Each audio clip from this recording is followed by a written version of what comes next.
Thanks, Cindy. According to the USDA, only 5% of principal farm operators are under age 35. Roughly a third of U.S. farmers are now 65 or older.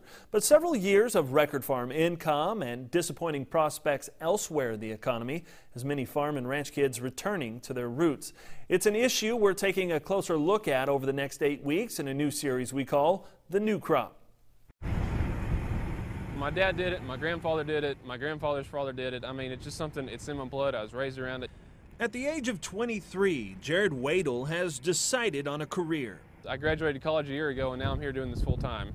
And I love nearly every day of it. Harvest and haying in the summer, big time ordeal. Need more bodies, so we love to help out then. The decision for these Montana twins, however, is a couple of years off. Reagan and Alexandra are 20-year-old twins. Both of them are going to be sophomores at Carroll College in Helena this fall. And both of them just love the farm and the ranch too.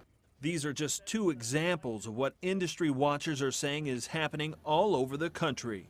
Young people choosing to stay in agriculture and on the family farm. That's a good thing for the future of food production. According to previous USDA estimates, for every one farmer or rancher under 25, there are 5 who are 75 and older. Now, no one is discounting past and present contributions by today's farmers, but ag leaders worry about a crisis situation without new shoes following in those footsteps. We're now at the lowest percentage of our population living in rural America in our history. And my fear is that that will continue unless we do a better job of marketing, not just to our urban friends and suburban friends, but also to our own. The 2010 census found that rural America's share of the population is only 16%, while accounting for 90% of the land area. Ag Secretary Vilsack believes part of the problem is perception. It's not somebody from Hee-Haw that's basically farming out there, and sometimes there's a tendency to characterize people, and I think we need to push back on that characterization a little bit and say, wait a second, this is a very sophisticated business, a very difficult business. Without innovative, educated folks who are willing to get their hands dirty at the farm, we won't be able to feed a growing population.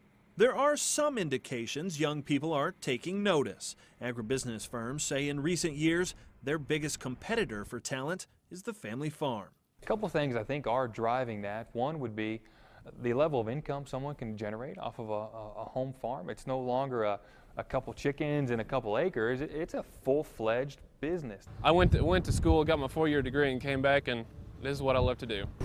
Yeah, wherever there's a washout. Which means, hopefully, America is now growing a new crop of farmers to soon take the wheel of agricultural production.